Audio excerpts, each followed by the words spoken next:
Quando Capitola Tasker, a meeira negra do Alabama, discursou na conferência, a plateia ouviu comparar o fascismo vigente na Europa com o terror racista sofrido pela população negra dos Estados Unidos.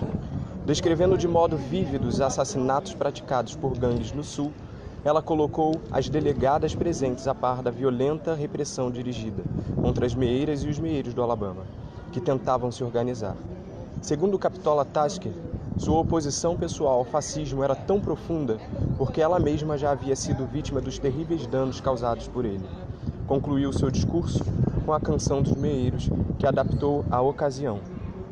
Como uma árvore enraizada junto ao rio, não seremos removidos. Somos contra a guerra e o fascismo, não seremos removidos.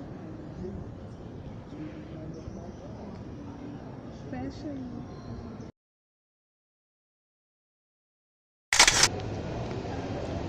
Entre as pernas da mulher correm os caminhos do mundo.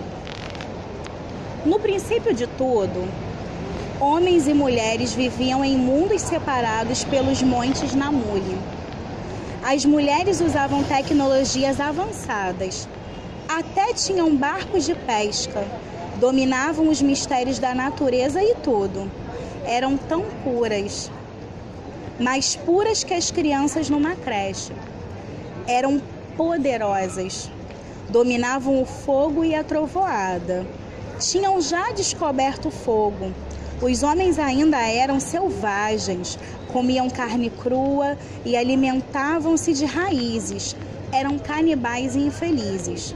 Um dia, um homem jovem tentou atravessar o rio Licungo para saber o que havia.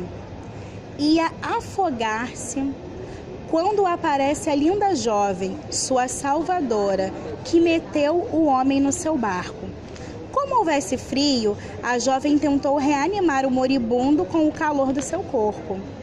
O homem olhou para o corpo dela, completamente aberto, um antúrio vermelho com rebordos de barro. Ali residia o templo maravilhoso, onde se escondiam todos os mistérios da criação.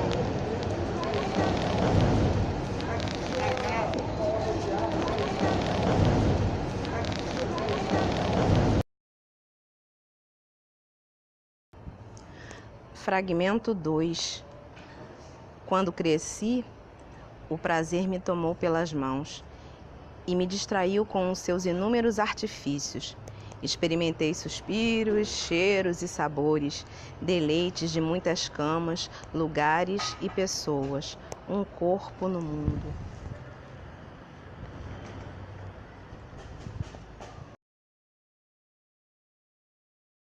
Eu só não tinha ainda a mínima ideia do que fazer na Bahia, mas quando o momento é de serendipidade, as coisas simplesmente acontecem. Foi por isso que algumas páginas adiante encontrei o segundo texto, do Alufá Licutã. Quem conhece o nome, os feitios do saber, o gesto, a face do homem? Comandou a revolta dos negros escravos durante 4 dias e a cidade da Bahia o teve como seu governante quando a nação malê acendeu a aurora da liberdade, rompendo as grilhetas e empunhou as armas, proclamando a igualdade dos homens.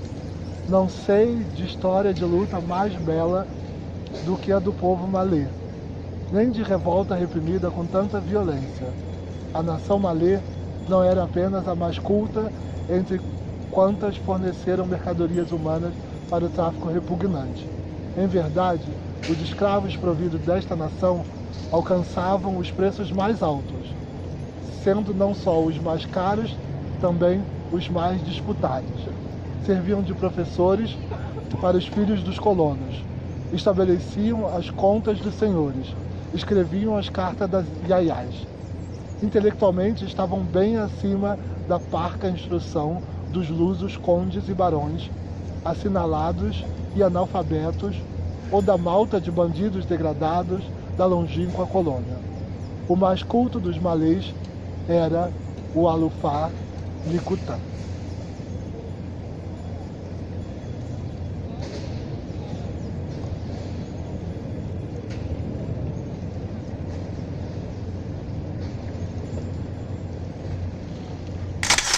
Luandi José Vicêncio olhava o rosto conturbado da irmã que caminhava em círculos. Ela era bonita, muito bonita. Desde pequena trabalhava tão bem o barro, tinha as artes de modelar a terra bruta nas mãos. Um dia ele voltaria ao povoado e tentaria recolher alguns trabalhos dela e da mãe. Eram trabalhos que contavam partes de uma história, a história dos negros, talvez. A irmã tinha os traços e os modos de vô Vicêncio. Não estranhou a semelhança, que se fazia cada vez maior. Bom que ela se fizesse reveladora, se fizesse herdeira de uma história tão sofrida, porque enquanto os sofrimentos estivessem vivos na memória de todos, quem sabe não procurariam, nem que fosse pela força do desejo, a criação de um outro destino. E ele que queria tanto ser soldado, mandar, bater, prender, de repente descobria de que nada valia a realização de seus desejos, se fossem aqueles os sentidos de sua ação, de sua vida. Soldado Nestor era tão fraco e tão sem mando como ele. Apenas cumpria ordens, mesmo quando mandava, mesmo quando prendia. Foi preciso que a herança de vô Vicêncio se realizasse, se cumprisse na irmã, para que ele entendesse tudo. Só agora atinava também com o riso e as palavras de Néngua Caínda. Ele, que levara tanto tempo desejando a condição de ser soldado, em poucos minutos escolhia desfazer-se dela. Soldado Nestor, o irmão, não ia concordar com ele. Como explicar para o amigo que ele acabava de descobrir? Assim como antes acreditava que ser soldado era a única e melhor maneira de ser, tinha feito agora uma nova descoberta. Compreendera que sua vida, um grão de areia lá no fundo do rio, só tomaria corpo, só engrandeceria se tornasse matéria, argamassa de outras vidas. Descobria também que não bastava saber ler e assinar o nome. Da leitura era preciso tirar outra sabedoria. Era preciso autorizar o texto da própria vida, assim como era preciso ajudar a construir as histórias dos seus. E que era preciso continuar decifrando nos vestígios do tempo os sentidos de tudo que ficara para trás. E perceber que por baixo da assinatura do próprio punho, outras letras e marcas havia. A vida era um tempo misturado do antes, agora, depois e do depois ainda. A vida era a mistura de todos e de tudo. Dos que foram, dos que estavam sendo e dos que viriam a ser.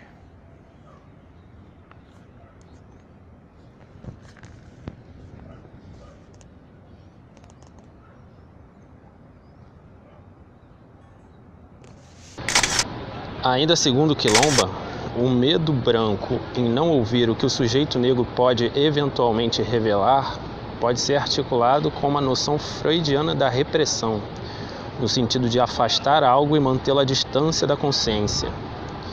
Ideias e verdades desagradáveis seriam mantidas fora da consciência por conta da extrema ansiedade, culpa e vergonha que elas causam. Mais além, o medo branco, ou manter-se inconsciente diante dessas verdades e realidades, protegeria o sujeito branco de ter que lidar com o conhecimento dos outros.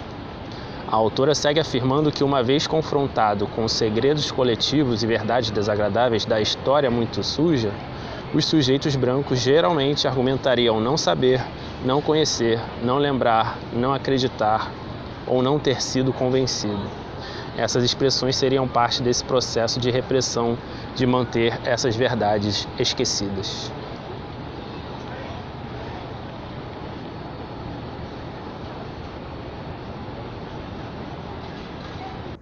Essa é a significação da história que se passa à nossa volta, embora muito poucas pessoas gostem de pensar sobre isso.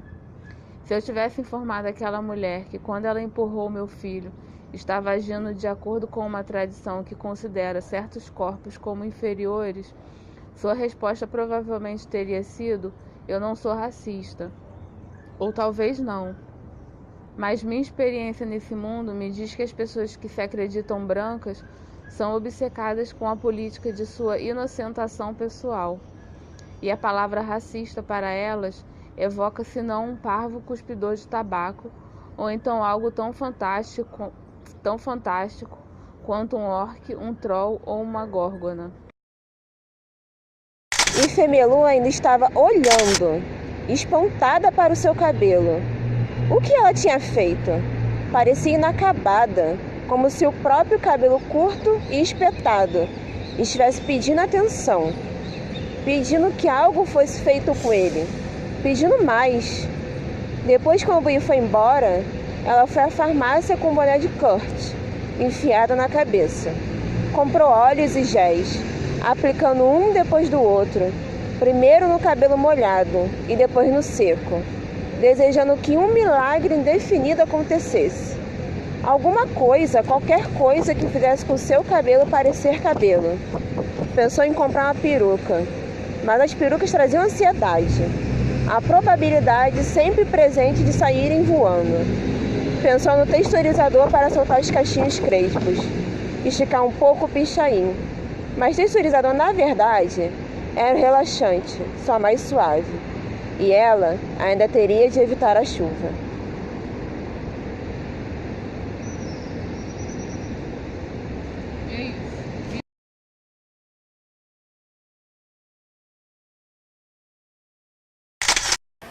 Fragmento 3. Quando envelheci, a loucura sentou ao meu lado e desconstruiu minhas bases sólidas. Minha euforia diante dela era tamanha que mergulhei em profundos devaneios. Acabei por perceber a outra face de mim.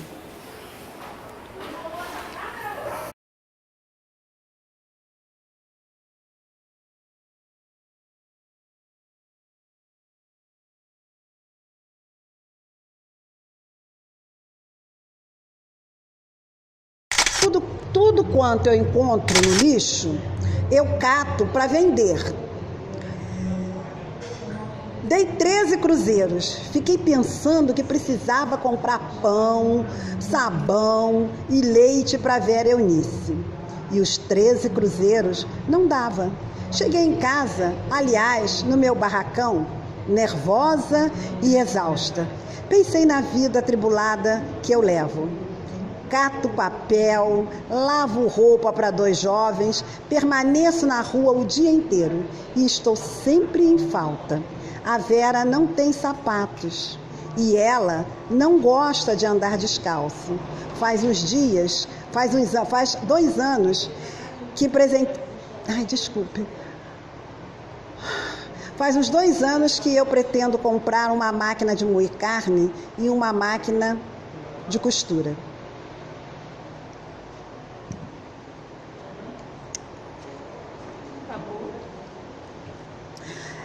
Mas no dia 18 de julho, né? Sei que criança não nasce com senso. Quando falo com as crianças, lhe desejo palavras agradáveis. Veio a dona Silvia reclamar contra os meus filhos, que os meus filhos são mal educados, mas eu não encontro defeito nas crianças, nem nos meus, nem nos dela. Sei que criança não nasce com senso. Quando falo com uma criança, lhe dirijo palavras agradáveis. O que aborrece-me é elas vir na minha porta para perturbar a minha escassa tranquilidade interior. A única coisa que não existe na favela é solidariedade. Veio o peixeiro, o senhor Antônio Lira, e deu-me uns peixes. Vou fazer o almoço. As mulheres saíram, deixou-me em paz por hoje. Elas já deram o espetáculo. A minha porta atualmente é teatro. Todas as crianças jogam pedras, mas meus filhos são os bodes expiatórios. Elas aludem que eu não sou casada, mas eu sou mais feliz do que elas. Elas têm marido, mas são obrigadas a pedir esmolas. São sustentadas por associação de caridade. Os meus filhos não são sustentados com pão de igreja. Eu enfrento qualquer espécie de trabalho para mantê-los. E elas têm que mendigar e ainda apanhar. Parece tambor. À noite, enquanto elas pedem socorro, eu tranquilamente no meu barracão ouço valsa vienense. Enquanto os esposos quebram as tábuas do barracão, eu e meus filhos dormimos sossegados. Não invejo as mulheres casadas da favela, que levam a vida de escravas indianas.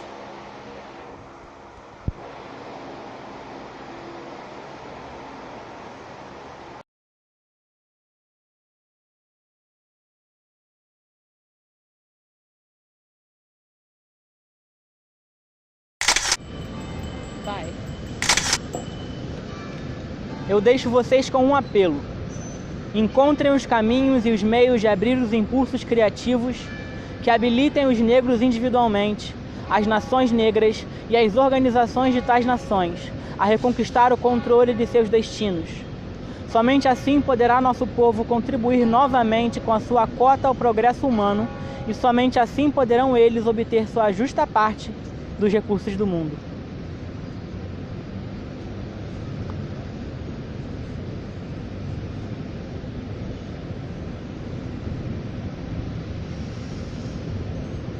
Fragmento 4. Nasci, cresci, envelheci. Loucura, prazer e liberdade coexistem em mim, sem começo, meio ou fim. Fragmento 5. Sigo caminhando.